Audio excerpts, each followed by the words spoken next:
That was weird. I'm not sure what this is. It's not Inside Indiana Overtime.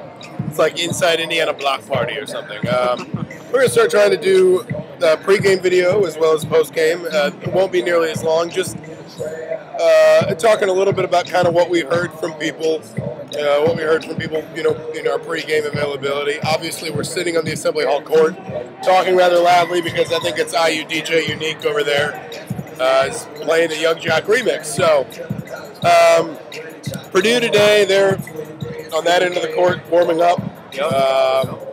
You know, and really, it's, you know, Tom Crean talked about yesterday that he feels like with Purdue, they change lineups so much. They're so young.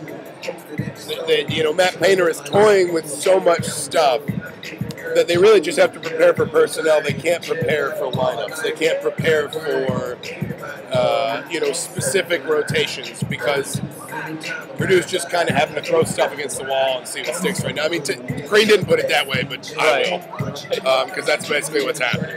Yeah, I mean, you know, the team that they faced 2 weeks ago is, I mean, the rotation, the starting five that they're going to have on the floor is going to be a little bit different tonight than it was, or today, I guess, this afternoon. Yeah, the afternoon games are weird. Yeah.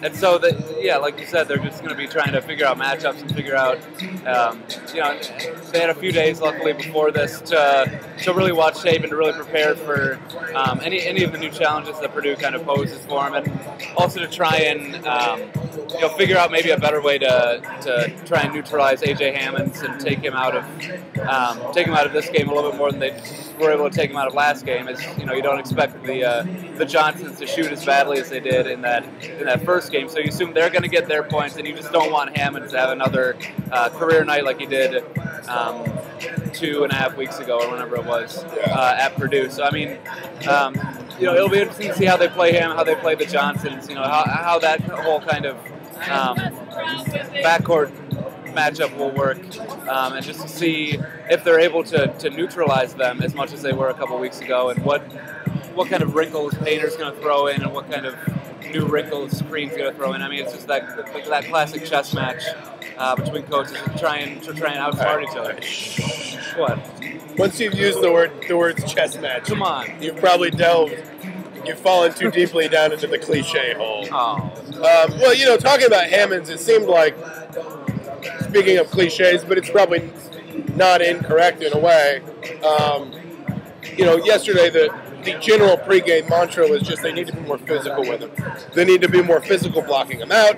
They need to be more physical backing him down. They need to be much more physical in not allowing him to establish post position. Don't let him get deep before the catch and then make it hard for him to make the catch.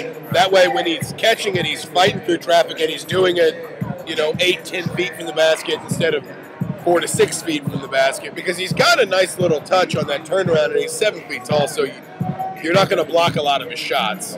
And he was surprisingly nimble, you know, when we saw him at Purdue, and Tom Crean talked about that yesterday too. He moves really well for a big man. He's quick for a big man. You know, he's listed at 280 pounds. I don't think he's that heavy, but, you know, I'm certainly not the one weighing him either. But the general kind of consensus is Indiana just needs to be much more physical with him than it was the first time around. Yeah, and especially early on, it seemed like he was just kind of having his way down low. I think he blocked 3 shots. Okay, I mean, early on, it was just like he was really frustrating Zeller early on, and then he finished up with 5, like you said, and a lot of the shots he was blocking he was blocking them low on Zeller and just kind of getting the jump on him there, and so I mean, I assume they'll have figured out a way to neutralize him on defenses, or I mean, while they're on offense playing defense as well. But that's going to be really fun to watch, I think, the Zeller-Hammonds matchup. Even more fun than it was to watch last game, because I mean, after a while, Zeller had like 16 and 10 or something. I mean, he had a pretty good game himself, and his team won by 37. Yeah. So, and you know, I think at the end of the day, if you want to be honest, what really matters in this game is Indiana's offense, more so than their defensive approach. Purdue is very young. They've struggled badly defensively of late. I think they're giving up more points per game than anyone else in the conference. And obviously, I mean, they gave up 97 to Indiana. I think I saw Hammer and Rails. I think it's a Purdue SB Nation site, and I believe they said yesterday that they would be less surprised by a 50-point loss than a 20-point loss, which should give you an idea of where Purdue is defensively right now. And I think, you know, at the end of the day, Matt Baylor even had a quote yesterday. I think he said, you know,